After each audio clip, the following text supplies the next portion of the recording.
Hello everyone, my name is Blue and we are back again with some more malicious compliance posts. Sometimes the best form of rebelling is really not to rebel at all. If you haven't yet, please consider subscribing to our channel, and with that, let's get into it. You are eating too little. This is not my story, but a short one my parents told me the other day.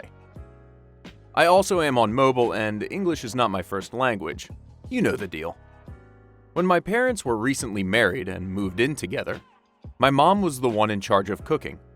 She is one of those people that doesn't eat that much, so when she served dinner, she would serve my dad more than her, sometimes even almost double of what she would eat. My father noticed this and was kind of concerned. He has always been a grandpa at heart and wants everyone to eat a lot.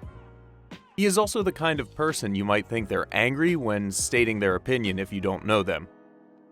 And told her sternly, "Darling, you are eating too little. This cannot be. Tomorrow, I want you to serve yourself the same as you serve me." My mom didn't say a thing and just nodded and changed the topic of conversation. The next day, when my mom served dinner, they were 2 little plates on the table with even less food than she would normally eat.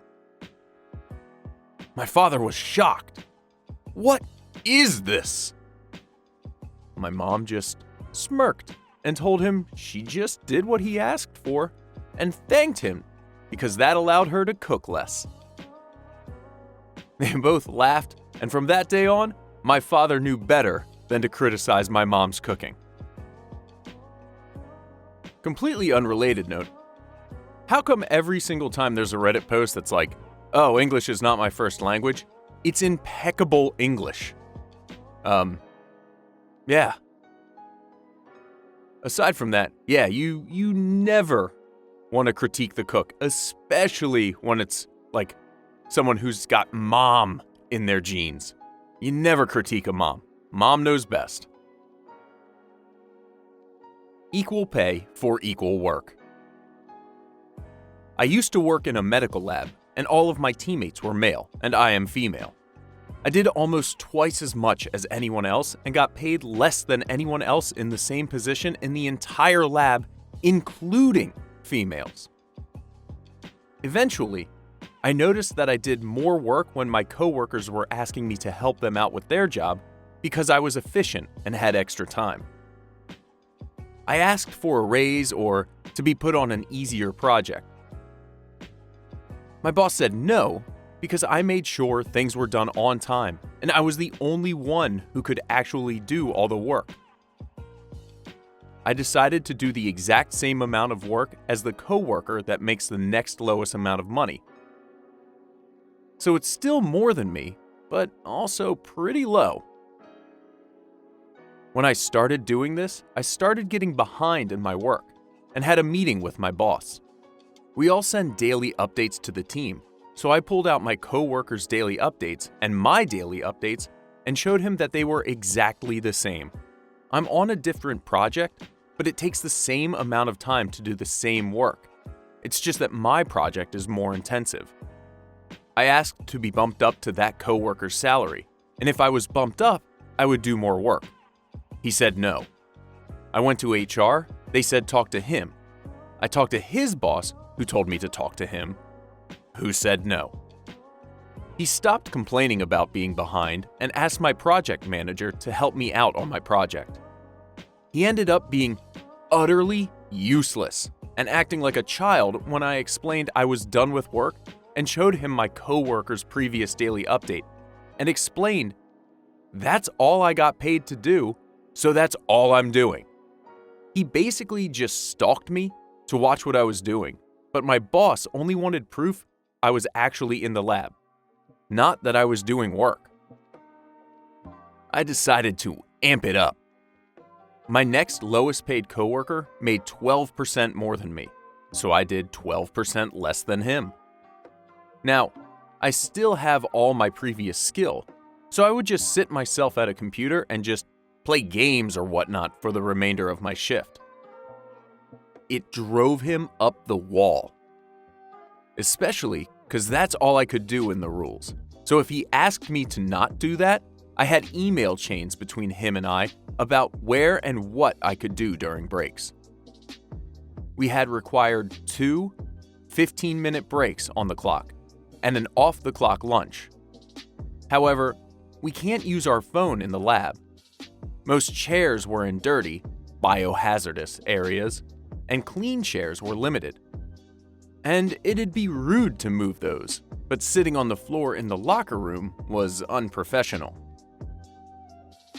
We could use our phones in offices, but we couldn't take breaks in there because we'd be a distraction.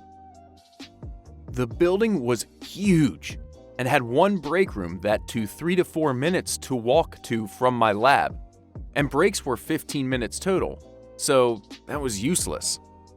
I tried sitting in the hall, but creepy guys kept coming by once they figured out my routine.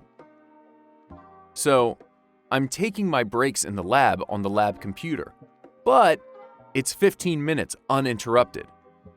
If you get asked a question or interrupted in any way, then you restart your 15 minutes. There was no way I was going to be in the lab and it'd be quiet and I wouldn't get interrupted, especially if I went down the BuzzFeed quiz black hole. Everyone wanted a go at it as well. So I could take my 15-minute breaks in the lab and get them to last 2 hours within the rules. I was in the lab the whole time, and since my project manager was keeping an eye on me, I could turn around and ask if he needed anything since he kept passing by, then start my timer back. Anyway, I got away with it long enough to find a new job, especially since I applied to jobs on the clock. I quit and am now making 45% more in salary, and now they are over 1,750 samples behind, which is 2 weeks worth even for me, a month at their current rate. I never got more than 400 samples behind at my laziest, and that almost broke my laziness strike because I actually have an alright work ethic. Upper management, meaning 2 or 3 people above his boss, are now getting involved to see why the samples are so far behind, and action is taken to look into what can be done. I'm friends with 2 of my old co-workers. One apologized to me and said he thought I was lazy and not doing my work, but now it's even affecting him since 2 people were taken off his team to replace me, and I am no longer organizing and cleaning. Messiness gives me extreme panic, so I always organized, just didn't let my boss know, and now my old coworker can't find anything because nothing is where it belongs. The other one passed my boss and said, "Bet you wish you just gave her the $2 an hour she asked for." And he made a nervous laugh, but didn't say anything. Wow, what an awful situation. At least she got out of there and found a better job somewhere that values her. Manager wouldn't let me take breaks. I work part-time at a pharmacy chain. I personally don't smoke, but all of my coworkers do. If there are customers in the store or not, they will have me cover for them for 10 to 15-minute smoke breaks in the back every hour or 2. I asked my manager if maybe I could take a 15-minute break if there weren't customers, and my manager said, no, I can only take smoke breaks or bathroom breaks. So every 2 or 3 hours, if there's no customers, I take a bathroom break for 15 minutes. And that's all the stories we have time for today. Have you ever had to do any malicious compliance? Let us know in the comments down below, or if you have any thoughts about the stories you heard, also let us know. If you haven't yet, please consider subscribing to our channel. Catch you later, everyone.